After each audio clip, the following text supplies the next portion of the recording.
માતાના મઢની ઝાલરનો ઝણકાર અને દ્વારિકાધીશની 52 ગજની ધ્વજાના ફડફડાટથી પણ મોંઘેરું મારું સોમનાથ.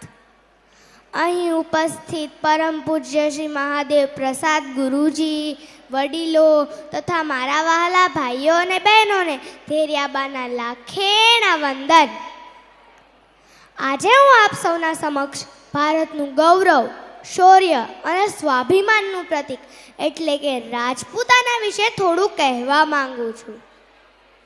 રાજપૂતો એટલે ભૂગોળીય વિસ્તાર નથી, પરંતુ વીરતા, બલિદાન, પરંપરા અને માન મર્યાદાનું જીવંત પ્રતીક છે. રાજપૂતોએ દેશ માટે અથાગ પરાક્રમો કર્યા છે અને તે ઇતિહાસના પાનામાં સોનાના અક્ષરે લખે તેવા છે. રાજપૂત યોદ્ધાઓએ રણમેજીના રણમે મરનાર એટલે કે યુદ્ધમાં જીવવું અને યુદ્ધમાં જ વીરગતિ પામવું તે તેના જીવનનો ધર્મ માન્યો હતો. મહારાણા પ્રતાપ, હાડા રાણી, રાણી પદ્મિની, વીર શૂરવીર અરસિયાતા, રાણા વચ્છરાજ અને રણવીર સિયાતા જેવા યોદ્ધાઓએ માતૃભૂમિ માટે પોતાનું સર્વસ્વ ત્યાગ કર્યું છે. અને એના માટે કહું તો મન કરે સો પ્રાણ દે, જો મન કરે સો પ્રાણ લે, वही तो एक सर्वशक्तिमान है. कृष्ण की पुकार है, ये भागवत का सार है कि युद्ध ही तो वीर का प्रमाण है. અને જે નાની નાની વાતમાં પોતાની જિંદગી હારી બેઠે છે ને એના માટે કહું તો શ્રી કૃષ્ણની જિંદગી કેવી હતી.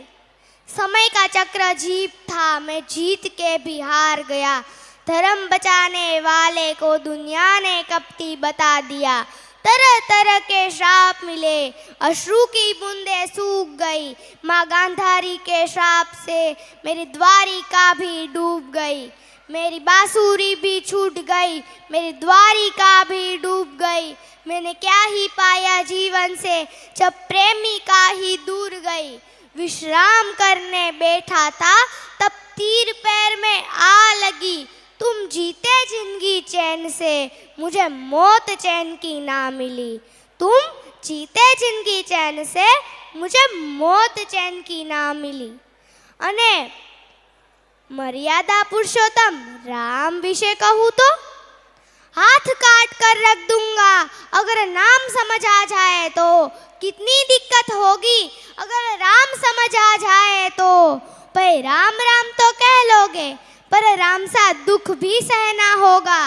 पहली चुनौती ये होगी कि मर्यादा में रहना होगा, और मर्यादा में रहना मतलब कुछ खास नहीं कर जाना है, बस त्याग को गले लगाना है और अहंकार को जलाना है. और शबरी का जूठा खाओगे तभी तो परशोत्तम कहलाओगे. काम क्रोध के भीतर रहकर तुमको शीतल बनना होगा. बुद्ध भी जिसकी छांव में बैठे वैसा पीपल बनना होगा ये सब कुछ, वो भी शून्य में रहकर प्यारे.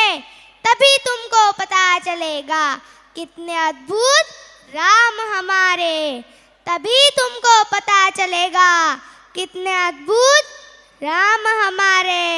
बोलो सियावर रामचंद्र की.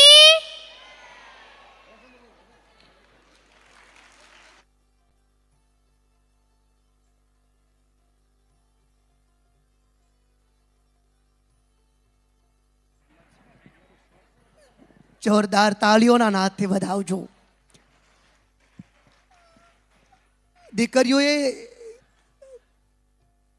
શસ્ત્ર અને શાસ્ત્ર બંને ભણવાની જરૂર છે.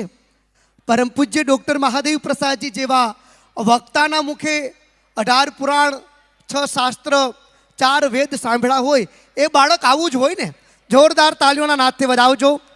આ દીકરી બાને પૂજ્ય ગુરુદેવ ડૉક્ટર મહાદેવ પ્રસાદજીના અરૂડા આશીર્વાદ લેવા જઈ રહ્યા છે. અમારા તમામ યજમાન મિત્રોને નિવેદન, સીધા જ આપણે